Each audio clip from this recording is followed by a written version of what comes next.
Hi, guys. What's going on? You know me. I'm Nikki, and this is one of my bestest friends in the whole world.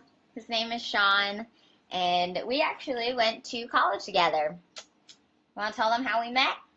We met 10 years ago during our freshman orientation, and it was outside the dorm Oh, God, we just elevators. aged ourselves now. Everyone Yeah. knows how old we are. We met playing hacky sack, of all things, which neither of us actually play. Nope, but they were playing, and they're like, join us. And I said, all right. We had a giant circle around the elevator, so anyone who got off, new Pretty much, students yeah. wanting to be social, just jumped into the crowd, started kicking a little hacky sack. And she had the most distinctive sounds. Because, it has to be like a ninja. Yeah, everything was Hiya! Yeah. But I had talked to you guys about bringing him on because he is somebody that super inspires me with life. And one of the biggest things that really just none of my other friends, or not many of them, have done was really take a moment to think about life and what really mattered to them about it. And so, he, unlike me, right out of college, got a job, entered the workforce, worked his way up, and maybe like 2 years ago now, he was working at a great like sports startup company, making six figures, and doing his good boy UCLA graduate thing, being successful, and he decided to quit and do him and think about what he wanted in life and go on his own like internal personal journey of finding what truly mattered to him. So, can we just start there? Like, can you tell us a little bit about your journey and why you decided to quit, why then, and what were the struggles that you went through? Yeah, so straight out of school, I studied math in school, super nerd alert, and right out of school, there was this fitness company that I really, really liked, and working out was part of my life, and so luckily enough, at a time with massive unemployment, I was one of the lucky ones and got a job straight out of school, and um, started in the field of like business analysis, um, and really got my foundations to see what the other side of the fence is. I think um, students have no idea what the real world is like until you cross that threshold. And so I was at this company. It was great. I met so many good people, um, and got the foundation for kind of what the corporate world is like, making money, having that consistent paycheck, the 9 to 5 grind, and I had all those things and all the things that you would want on paper, and was still discontent for some reason. And it took me a long time to really, one, even face the fact that I actually was discontent, because I think it's really easy to see that people are struggling. People had way worse struggles than me objectively. Um, but one of the things that I had to realize was that each of our problems are very relative, and you can't discount your own problems just because you can point to someone who's going through something worse. It's actually, if you're in that position, I believe it's actually your duty to follow the path that you think is laid out for you, so you can kind of pull the rest of the people struggling along, pull them up, so to speak.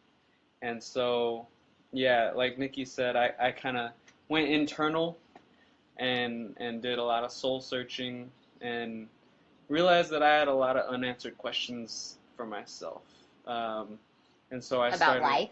about life, about experience. I think, right out of the gate, you work at one place, and that becomes your entire world. Your coworkers become your friends, and there's that. And so you always wonder like what it's like to work somewhere else. And so I had that curiosity, and I wanted to go into the startup world. I think that's a very glamorous um, place that we find ourselves in with shows like Silicon Valley, and there's kind of the glamour of the CEO life and the unicorn startups and all of that. That actually make it. Yeah, that actually make it. And so I had an opportunity to move away from kind of the big corporate fitness world and move into a sports startup and do something a little more entrepreneurial because I had always had those aspirations.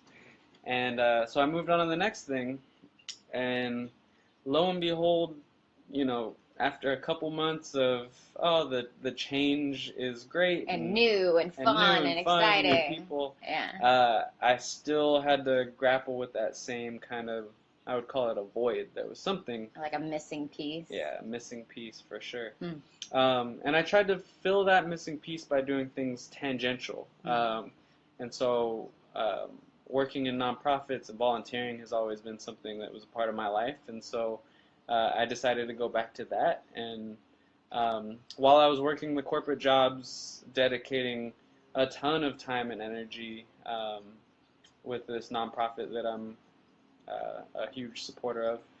And that was fulfilling. That was super fulfilling.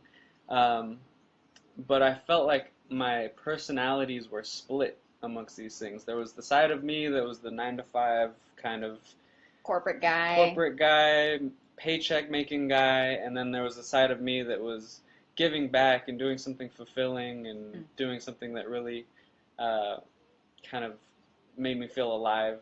But those two things weren't ever meshed. They were separate, and I think when you live in a space of dividing yourself, it gets very tiring, very exhausting. And so, because how many hours were you putting into that? It was probably getting up to, in total, working 60 to 80 hours a week. I mean, it doesn't always feel like work. The 9-to-5 does, but all the stuff that I was doing outside of that really, even though it was technically work, it was very rejuvenating. There was a lot of like deep soul connecting with, you know, people who were my volunteers, and then the kids that we were doing it all for. And so the ability to have those connections was very fulfilling, but at the same time, there was still that feeling of being pulled multiple directions. And so once my time at the nonprofit was up and I was able to kind of pass my role on to the next generation of people, I had a chunk of time where I could sit back and really evaluate what was important to me. Are you talking about before you quit, or? That was before I quit. Okay. I still knew I was discontent, and I tried to distract myself by doing fulfilling things outside of work, but once I had to kind of go back and place all of my focus on just what I was doing in the corporate life, it was, it was a stark void that I had to look at and realize, even though I had this on the surface great life where I was, you know, making a good paycheck and doing what I was supposed to be doing, I wasn't happy with it at all. And so, yeah, I mean, I probably knew what I had to do 2.5 years before I was able to actually do it and pull the trigger. But I eventually quit the corporate job and attempted to start my own thing. You can see kind of behind us there's a whole bunch of coffee stuff. That's all mine. He loves coffee. I do. We totally should get into that another time. By the way, he's going to be somebody that I think we'll talk with a lot, because him and I we used to actually go on walks together, just randomly, just to like get time to spend together. Because even though, you know, we've known each other, we've been best friends, our lives are completely different. As you know, I'm an actor, and as you know, he's in corporate America, so our schedules were never really aligning. But when we could, we'd find time to just go on a walk and talk about life and talk about the things that we were thinking about. And I think you'll see in this that we have similar viewpoints, or that we just like to think about the world in a similar way, and talk about it. So he's definitely going to be somebody that I think you guys will want to join in the conversation with too, because he's thought about many important questions of life. And we'll get into some of them today, but maybe not all of them. By the way, this is the first time he's ever been recorded while saying anything, or like while Yeah. kind of like doing an interview or No anything. Facebook Live. I usually don't record my interviews. I usually don't get interviewed, so it's a pleasure to be on this and talk to See, you and lovely that's people. exactly why I'm doing it, because you're going to get to hear from somebody that I like. Every time I talk to him, he tells me about something that he's heard in a podcast, read, in an article, or just learned in life, or has pondered on, and it always opens my eyes to something that I hadn't thought of before, or something that I like now I'm thinking about. And had I not had that conversation with him, my brain wouldn't have been sparked. So hopefully this will spark some things for you too. But okay, so back to your story about like going into your own venture. But Mhm. prior to that, Mhm.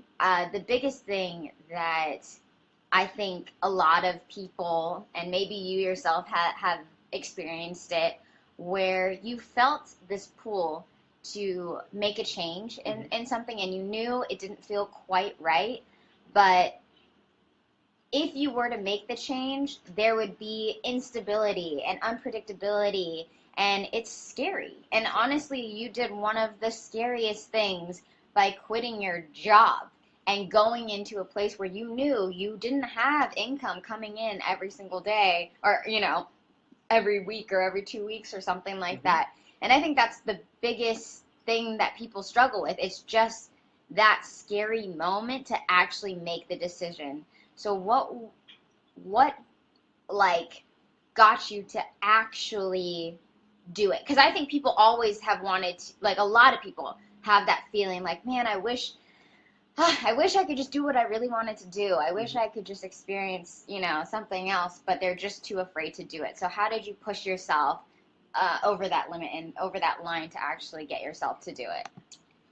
I am definitely not the type to walk up to a cliff and immediately jump off of it.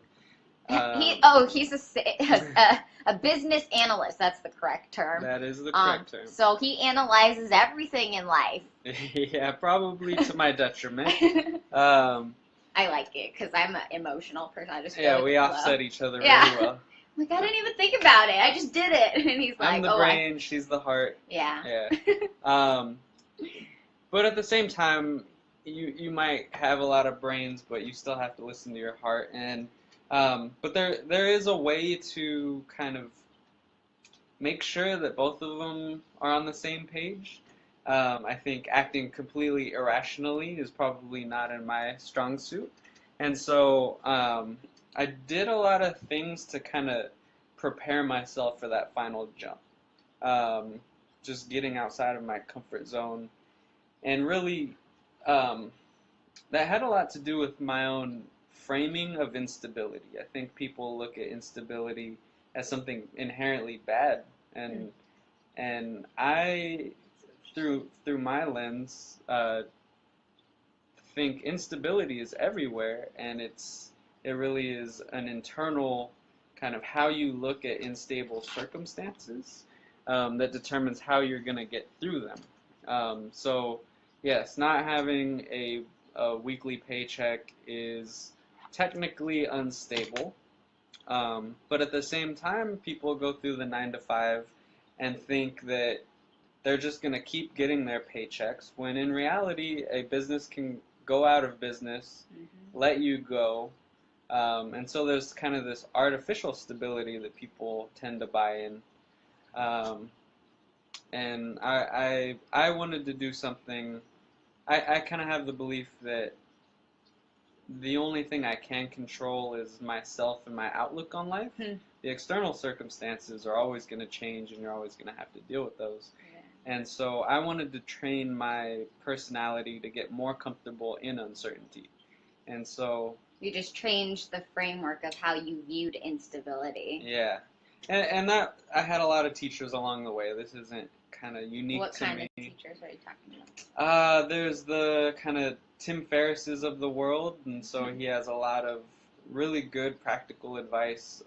Check out Fear Setting in his book, The 4-Hour Work Week, and that really is a thought process or a reflective process of imagine the worst thing that you fear happening. So you just quit your job, and you're not going to get a paycheck for the next 6 months. What would you do if that? What would you do if you actually face that? You get laid off right now, and you no longer have a paycheck. What steps would you take to kind of mitigate that? How would you survive Yeah, at that point? Or how would you survive that? And so he has you like use your imagination to live out the scenario, yeah, essentially. exactly. And what comes of that? I think you start to realize that your worst fear can be dealt with. So a lot of people think their worst fear is losing their job. Well, there's a lot of things that you can do. You know, if you have a car, you can drive Uber. Nikki used to walk dogs. I did enjoy that a lot. And there's always something you can do to kind of make ends meet. Granted, there's plenty of people that have an immense amount of problem making ends meet. But if you really plan for it and you know your circumstances, where there's a will, there's a way. And so, just having a paycheck is not the end all be all. It's kind of what you're doing to get that paycheck. And I eventually felt like I wanted to go about earning my income through my own means rather than having to rely on kind of a corporate structure or a company or someone else paying my bills. I wanted to go out and see if I could do it myself. And what were some of the thoughts that went through your head as you were, like, as you went in? Because you had already really thought it out. Mm-hmm. So did you ever backtrack, in your mind where you're like, oh, maybe this is not a good idea, and then you told yourself something that was like, no, I need to do this because, or what was that thing that you said? So I think there's always going to be reasons not to do something. For me, while I live pretty below my means, I've been lucky enough to be able to give back to my family, and so for the longest time, me not having a paycheck, I equated with me not being able to contribute back to my family. And honestly, it took years before I could really grapple with the idea of not having that, and not being able to give back in the short term. But at the same time, I realized, so I was in an environment that,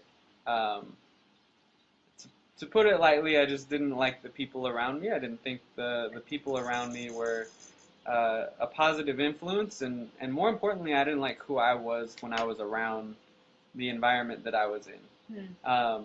And so I'd gotten to the point where I was able to kind of work remotely and detach myself from this environment and kind of, work from a coffee shop or work from home because the startup life says you can do that a lot of the time.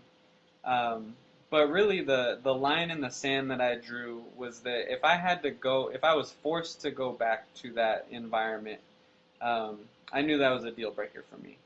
And so basically, if he had to go back into the office, he was going to quit. Yeah. And so, but along the way, I knew that eventually I would probably have to, and so I was planning along the way. And so I knew what I had to do from saving money and putting enough of a savings fund away that I could survive a little while without having a stable What income. was your number? Like, how did you... Oh, by the way, he was a math major at UCLA, so... There's a lot of math involved. Yeah, so I'm sure he did the math to figure that out. How did you do that? I did the math. I knew how much I was spending every month, and I knew how much I could also cut back on that spending. And so I kind of had a ballpark of what 1 month's expenses looked like. And then I started saving, and I just started with that 1 month. I said, let's put 1 month away, and we'll start there. And then once I got there, you take it out to 3 months and 6 months. Eventually, I was lucky enough to have about a year of savings that I knew I could live on. This is all before you quit. This is all before I quit. Okay. So I was planning to quit well ahead of the time that I decided to do it. So there was a process in place where I knew I was saving enough and putting the rainy day fund away. So when that day came, I didn't have nothing. I think a lot of people don't do that legwork ahead of time, and they don't have enough in the savings. And that's what makes those big jumps turn so into much scarier. Scarier and turn into maybe possibly failures, Mm-hmm. which is why so many people are scared to do it, is because they actually haven't put in the hard work to figure out what you need to really do it successfully. Yeah. And so, yeah, once I had about a year of savings, and then my kind of emotional non-negotiable was having to go back into this environment that I felt like was poisonous to me. And once I got that call that said I had to go back in, the very next morning I was prepared. I knew what I wanted to do, and I just knew emotionally I couldn't handle being around the environment anymore. And so I had that conversation and kind of put in my 2 weeks notice and went on the other side of that fence that a lot of us kind of dream about. I think that his last point, though, about the environment that he was putting himself in is actually, something that we talk about, or that I talk with you guys about a lot, that you are the average of the 5 people you surround yourself with, and how like, if you want to grow as a person, if you want to be a certain type of person, that you need to surround yourself with those type of people.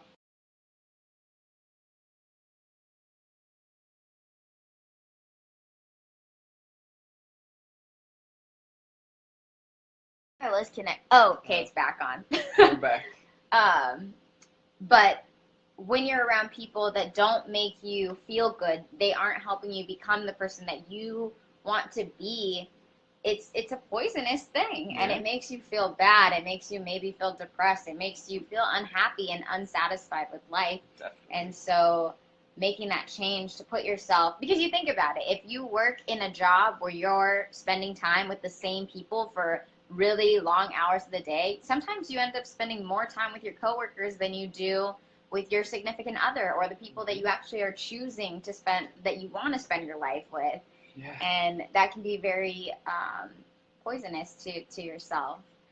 I thought Ricardo had a really good comment or question. He said, how did you deal with your new lifestyle? Because obviously it's going to be a big change all of a suddenly. Is that even a word? Whatever. Like not having that structure, and getting to create your own schedule, not having to wake up at a certain time. What did you do? Like, what'd you do after that? Yeah, there was a huge learning experience that happened when I finally took the leap into, starting my own ventures and going the route of entrepreneur, so to speak. And like Nikki said, there is no structure. There's no one asking you to be anywhere at a certain time, and it's really on you to put that in place and wake up and do the work that you need to get done. And I'm not gonna lie, after being in such a rigid structure for so long, the 9 to 5, you have to be there at 9. It's not even 9 to 5 anymore. You're probably leaving at 6 or 7. I wanted to take advantage of it, but I had been conditioned not to. And so it was actually a while before I realized, like, I could work from anywhere. Like, I spent a lot of time just working from my room and realized, I can go down the street to a coffee shop, or I can, work from a park down the street and get some sunlight, or I can, and it actually took a while before I realized that I could do those things and felt comfortable doing those things, because I think no one else around me was doing those things. And I think we usually look to the people to our left and to our right for kind of confirmation that we're doing the right thing. But considering I went on this path and not a lot of people, at least my age, were on the similar path. I had to figure a lot of it out for myself. Um, But we kind of connected on that actually, because I've always lived my own life doing whatever I wanted whenever I wanted. And it was a similar transition out of school. Like, as you guys know, like, graduated college, I took a year and, like, just went 100% into acting. And it actually kind of drove me insane because it was just an emotional roller coaster. And I'm so used to being able to work hard and it pay off. Like, I worked hard and I got good grades all the time. Like, that's how it worked. But in acting, it doesn't necessarily work that way. When you work hard, it doesn't mean you get the job. And so acting really couldn't fulfill that part of my life. Like, I needed to work hard at something and I needed to know that it was going to pay off. And so I realized I need to keep acting as my, like, not hobby, but something on the side that an outlet of expression for myself, but that I needed to put structure back in my life. Hence the reason I went and got my MBA, my master's in business administration. I went back to school for another 2 years, and that brought structure back. And I couldn't figure out that transition at first, and so I went to school, but it was only part-time school. So then I kind of learned even more how I needed to create a schedule and life, for myself. Because similarly, actually, right after I got out of business school, that's when I started my passion project, TAG, which some of you may know about too. But that was my entrepreneurial venture and something that just allowed me to work hard and watch it grow. Like, I saw how my hard work was paying off. So we kind of did do a very similar thing right when we came out of that structure. We're like, okay, so now what can we do with our life that's productive? Yeah. And actually going back to her experience, so me getting to spend that much time around Nikki was probably one of the things that allowed me to take the leap, because she's actually one of the few people around me that had the opposite lifestyle to the regular 9 to 5. I have plenty of friends that have corporate jobs, but Nikki has really made her own way, and I would see her free flowing schedule and the amount of self discipline that she had in going to auditions every day, where you're going to face judgment and you're likely not going to book something, but to be able to I'm just kidding. to show up every single day facing that reality. But having the work ethic and the belief in self to be able to do that was super inspiring. And so I honestly don't think I could have made the leap without having someone as positively influential as her so close to me. So I think the average of the 5 people you surround yourself really, really holds true. Yeah, a lot of inspiration from her lifestyle. I also like Henry's comment and question here, kind of going back to, like, when you are in a bad place and you haven't quite made that move to get out of it, how did you deal with it? When you know that it's not making you happy, like, how did you lift yourself up? How did you, So one, who you surround yourself with outside of that environment is key. And so putting yourself around good people that are motivating you, that are doing inspirational things, can offset some of that. But then there's also the personal work that you have to get into, and it can't all just be driven by your peers. You really have to get in touch with yourself and kind of build that mental strength. Is that what you're talking build about? the mental strength. And so some of the things that I have become huge parts of my life is, one, meditation. You probably see this a lot with Nikki and just a lot of the thought leaders that Who are some of the thought leaders that you like to follow? So I mentioned Tim Ferriss earlier. I got into Tony Robbins through Tim Ferriss's podcast. But then there are other kind of tangential ones. I had a background in philosophy when I was in school too, and so they're not just contemporary thought leaders, but like Bruce Lee is a huge inspiration of mine. He wasn't just a martial artist, cocky actor. If you um, pick up any of his books, he was deeply philosophical and had a lot of great things to say. Um, and then going back to reading some of the kind of old works, Stoic philosophy. Um, yeah. Yeah. I mean, I listen to people that really inspire me are like Oprah and Deepak Chopra, which right now they're actually doing a free 21-day meditation. We're about like in the middle of it. So you can actually still sign up right now and get like another at least 7 episodes for free, which is nice. I know. Check It's all about hope this time.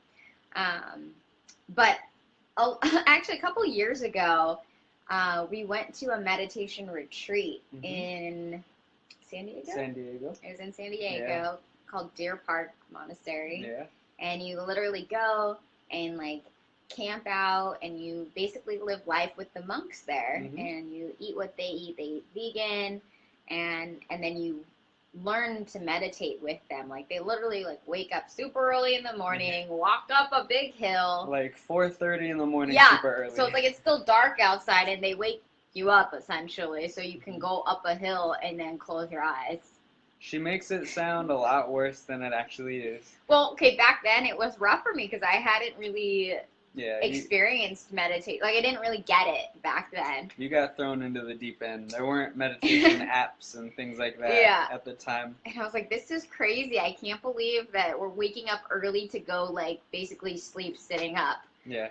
Because I didn't get the whole like how do you think of nothing in your head? Which is actually, still I don't really meditate that way. I do a little bit more of a manifesting type of meditation where I'm continuously thinking about the things that I want to bring into my life. I think you maybe do more calming, like trying to clear your mind. Not necessarily. So, the teacher of that monastery, he's a profound man named Thich Nhat Hanh, and he has such wonderful, simple books that kind of introduce the idea of mindfulness. And the idea is not to have a blank mind, but when you're sitting there, let's just say you're doing the classic cross-legged, sitting there, eyes closed, breathing. The idea is when you're doing that, you're only breathing. And so a lot of people get lost in thinking that, oh, I shouldn't have thoughts, and then that becomes a thought, and then that spirals into more thoughts about they're not doing this right.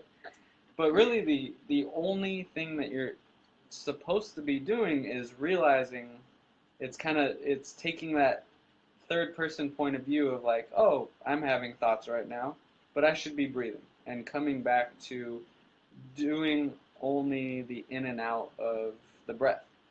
One of the cool things that Headspace actually taught me about meditation was that it's kind of like clouds passing by, and so you can like see the cloud and then you let it go. So it's like your thought can come and then you just let it pass through. And that's kind of what meditating was kind of about. Again, I still don't do it that way, so I need to probably work on that, but I prefer to be productive. Well, I think I'm being more productive if I'm like saying over and over what I want in life. But anyway, that kind of mental training, if I didn't have a consistent meditation practice, I for sure wouldn't have been able to kind of quit my job and go into the entrepreneurial, scary, uncertain world. Because, sitting there and taking the time to just breathe and be with yourself, you learn a lot about, or for me, I'll just speak for myself, I tapped into my emotions, and I think a lot of us, because we're doing what we should be doing, suppress the feeling that, oh, this isn't actually right for me. But when you're sitting there and all you have is yourself and your breath, you come to some stark realizations that, oh, I'm not where I actually want to be.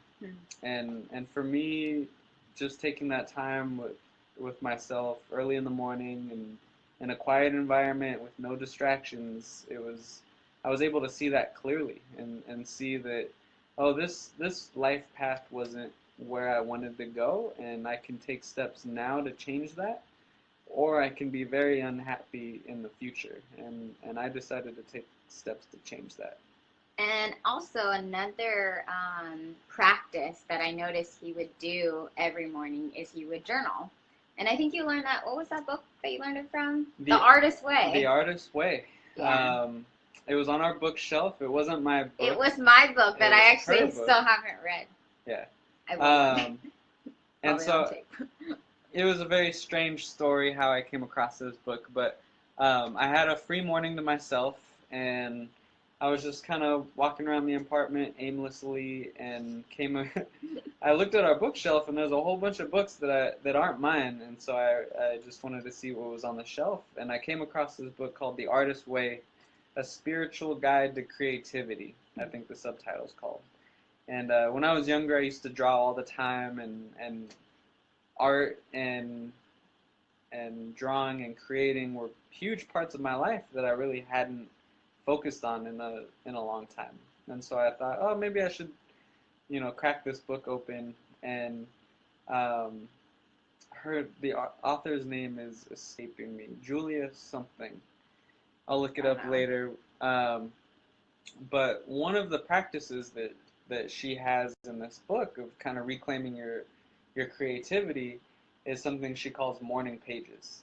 Mm-hmm. And so all that is sitting there at a journal, a blank page, and then writing absolutely anything that comes to your mind. And the idea is that you're not supposed to judge what you put on the paper. You're just simply spitting it out. So even if you're literally saying, I have no idea what to write right now. I am very tired. I have not had my coffee this morning. That's a common sentence in my old journals.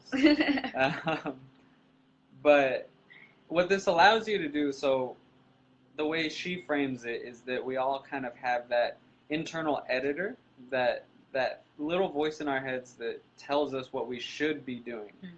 And that voice is very valuable at keeping us safe, and it was indispensable when we were, hunters and gatherers and had to avoid getting eaten. But in the lifestyles that we have now, that voice really prevents us from doing a lot of the things that we should be doing and taking those jumps and doing the things that we really like and would be fulfilled doing. And so this little journaling practice is a practice of putting that editing voice on pause and just spitting out what's in your head. And I was frankly surprised what would eventually come out. I would start out saying little random things about being tired and wanting coffee, and then by the end I would come to some realization that I hadn't even been aware was festering in my head. So that's a practice that was really, really helpful at just becoming more self-aware. Yeah, and because of the people that you surround yourself with who's doing it at home every morning, I started doing it because I realized, my New Year's resolution for 2017 was to practice habits of excellence. And actually, a lot of the people that I listen to, like back to Oprah, Brandon Burchard, Tony Robbins, Tim Ferriss, actually they all tell you that meditating and journaling are very important parts of their life. And so if you aspire to be like those people, then, what are the habits that have maybe led to some of their greatness? I thought of I think of those things and I was like, okay, and I'm going to do that. So I started journaling as well, or doing my morning pages and doing my meditation. So we had something that we could connect on. Mm-hmm. But it is Wednesday night, and every Wednesday night, our chef, Shawn, I don't know if you ever watch my Instagram stories, but I always snap it or Insta story it.